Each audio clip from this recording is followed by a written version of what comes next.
Time has arrived, and we'll begin the ethics meeting. First, I'm going to call a roll. Ms. Sims. Present. Mark Corrigan. Here. Melanie DePalma. Here. Roger Nick. Here. Uncle Swartz. Here. All those, and Nick Holloway is here. Everyone's here. Let me first make two announcements.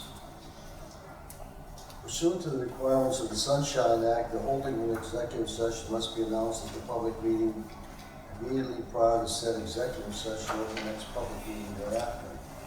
Executive meetings were held on June 28th, 2019 and September 25th, 2019 to review matters that are by statute confidential, including applications for 90-day extensions filed by the investigative division and completed investigations for the purpose of issuing final adjudications. Pursuant to the Public Official and Employees Act 170 of 1978 as amended by Act 9 of 1989 on June 26, 1989, it was amended by Act 93 of 1998. The State Ethics Commission is specifically mandated to hold at least two public hearings each year, of which at least one shall be held in Harrisburg and at least one shall be held in a location other than Harrisburg, to specifically seek input from persons and organizations who represent any individual subject to the provisions of this Act and from other interested parties. We have placed on the agenda for today's public meeting a notice that the Commission will be meeting today in part to receive the input or testimony of said individuals pursuant to the provisions of the law. As our previously published notices indicated, the Commission will request copies of any statement that is presented. The individuals presenting statements before the Commission will be allocated 15 minutes in order to complete their statements. Statements shall be uninterrupted except that such statements may be interrupted or terminated by the presiding officer if it is determined that the statement is impertinent, scandalous, or otherwise improper. With that, the first one is the Palm issue. I'm sorry. Let's have approval. The May 7th, 2019 minutes. Second, Mark Corrigan makes the motion, seconded by Roger Nick.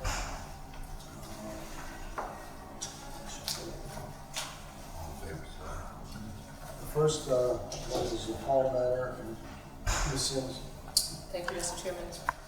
The requester in this matter is Kathleen Palm, who was a member of the Pennsylvania Early Learning Council, which I should refer to as the ELC.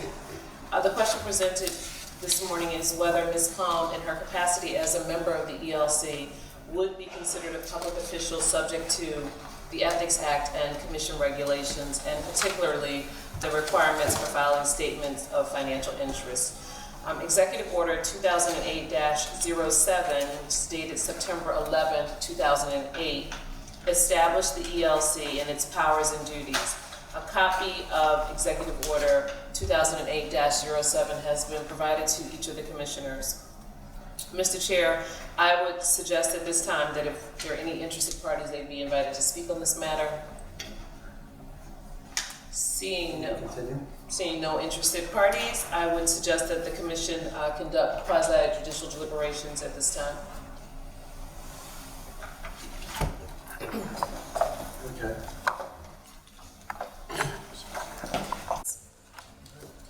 Mr. Chairman, I have reviewed the facts and relevant statutory provisions, and I would like to make the following motion. In her capacity as a member of the ELC, Ms. Palm is a public official subject to the provisions of the Ethics Act and the regulations of the State Ethics Commission, and in particular the requirement for filing statements of financial interest pursuant to the Ethics Act. That ends my motion. Motion made by Ms. Sims. Second that motion. By Roger Nick.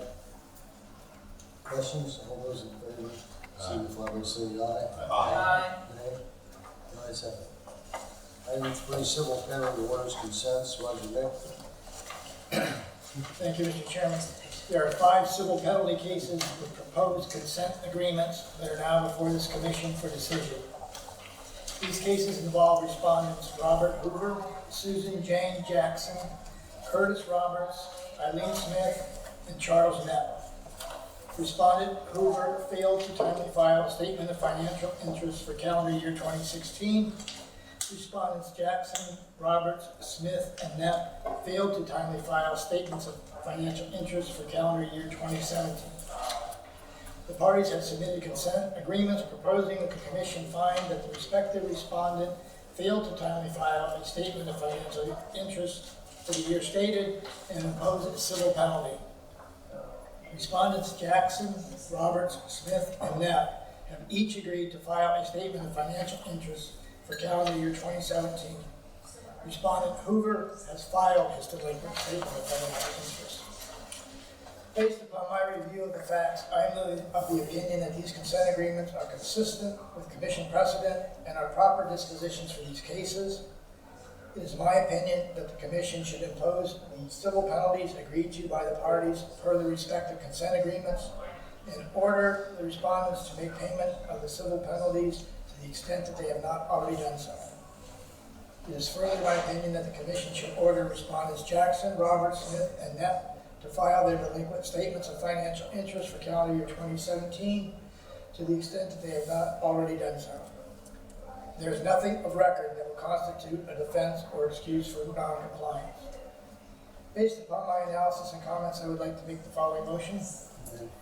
I move that this commission approve the consent agreements submitted by each of the following respondents and the investigative division imposing civil penalties for failure to timely file statements of financial interest as follows. Robert Hoover, $250 for calendar year 2016. Susan Jane Jackson, $250 for calendar year 2017. Curtis Roberts, $250 for calendar year 2017.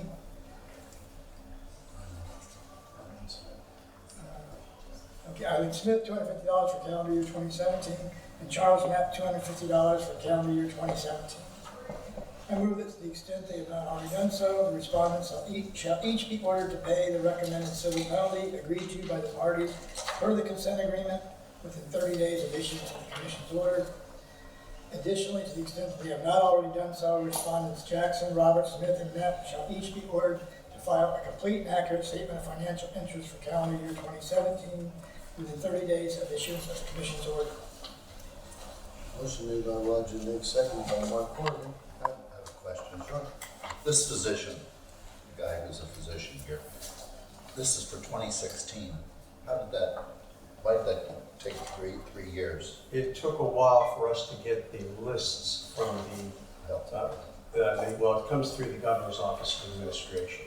Okay. And sometimes they get bogged down. They try their own enforcement proceedings. They send multiple emails and letters to individuals, and then when they can't get compliance, then they refer it to the commission.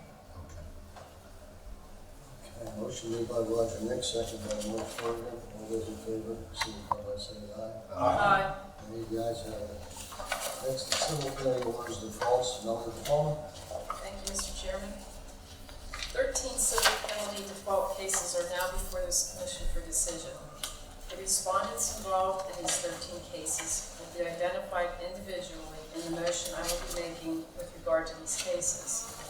In each case, the respondent failed to file a statement of financial interest for the calendar year 2017. These respondents did not take action or respond to the civil penalty proceedings. Following my review, it is my opinion that as to each of these respondents, the commission should levy a maximum civil penalty of $250 for the delinquent statement of financial interest.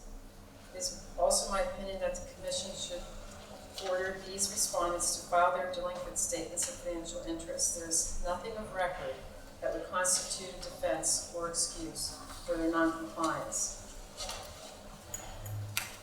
Mr. Chairman, I move that this commission levy a maximum civil penalty in the total amount of $250 against each of the following respondents for failing to file a statement of financial interest for calendar year 2017.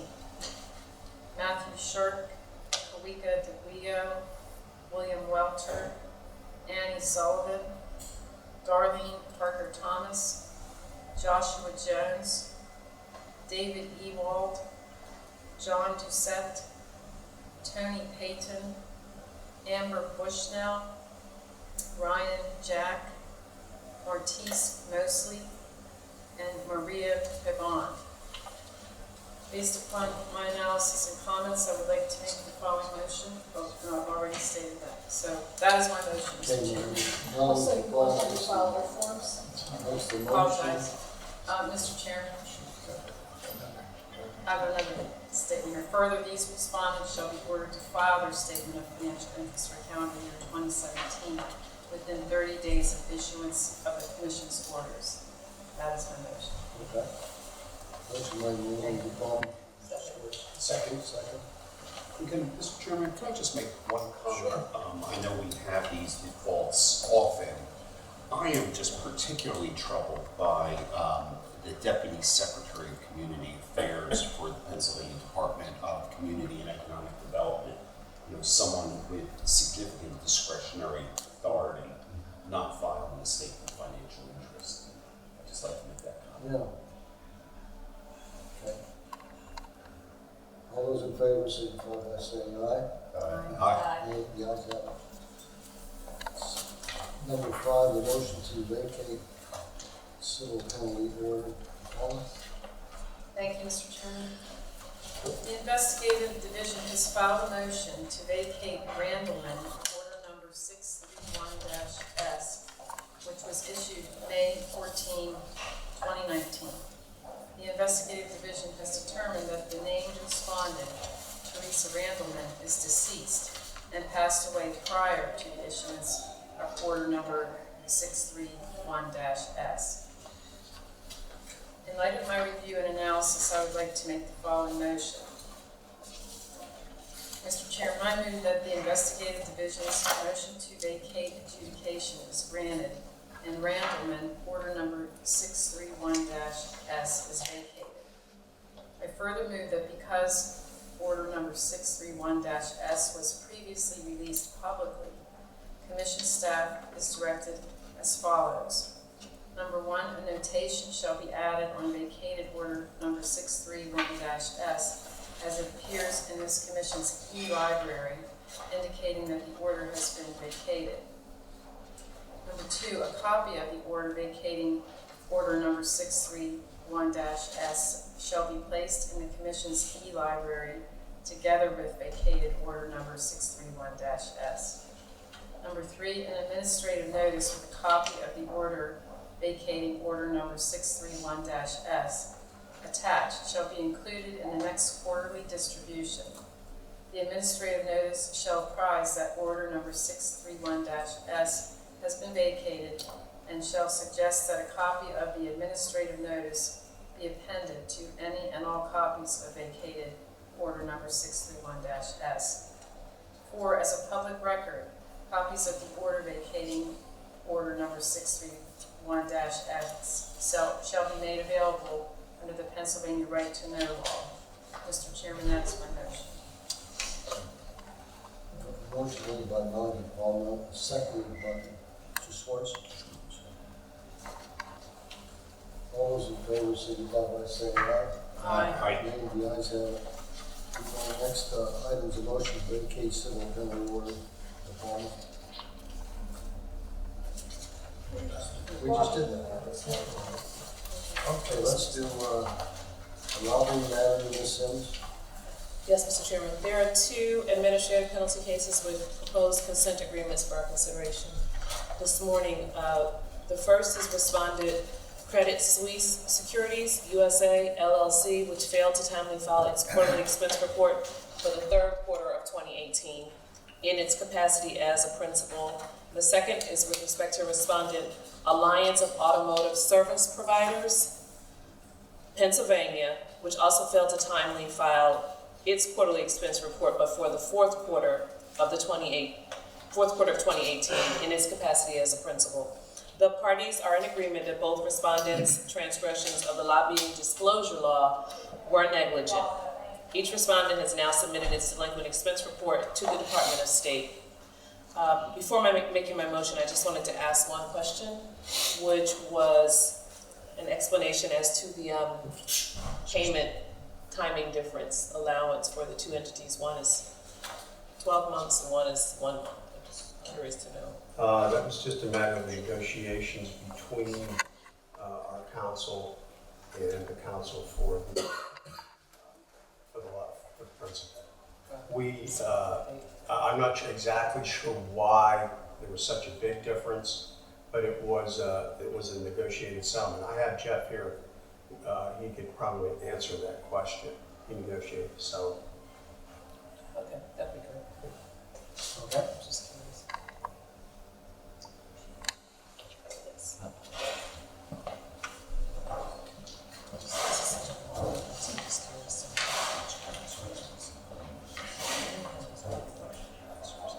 Doing the sense that.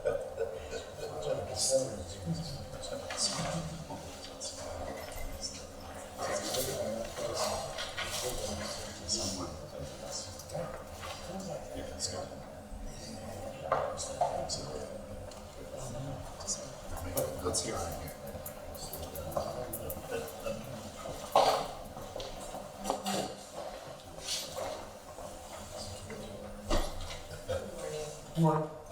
There's a question? There is, my question was with respect to, the commission is looking at administrative penalty orders for Credit Suisse Securities, and the other respondent is the Alliance of Automotive Service Providers of Pennsylvania. And the question is with respect to the two different payment schedules for Credit Suisse. It's 30 days to pay. For respondent Alliance of Automotive Service Providers, they've been given 12 months. So just wanted to get clarification as to whether there was a request for the extension of time or Absolutely. how the time difference was Um, derived. The automotive service providers did request a longer period to pay because they are not financially, they cannot financially pay it all off at once. Credit Suisse is obviously in a different kind of level as them in terms of what their capital and their money that they can spend is. I offered them, I said, do you need more time? And they said, no, we'll pay within 30 days. So the same avenues were offered for each, and they just chose different. Thank you. That is what I wanted to know. Thank you. Thank you. So, Mr. Chairman, based upon that information and my review of the facts, I'm of the opinion that each consent agreement sets forth the proper disposition for this case, and I would like to make the following motion. I move that this commission approve the consent agreement submitted by the investigative division and the following respondents and impose the following administrative penalties. As to Credit Suisse Securities USA LLC, one administrative penalty in the total amount of $12,316 for its delinquent expense report for the third quarter of 2018.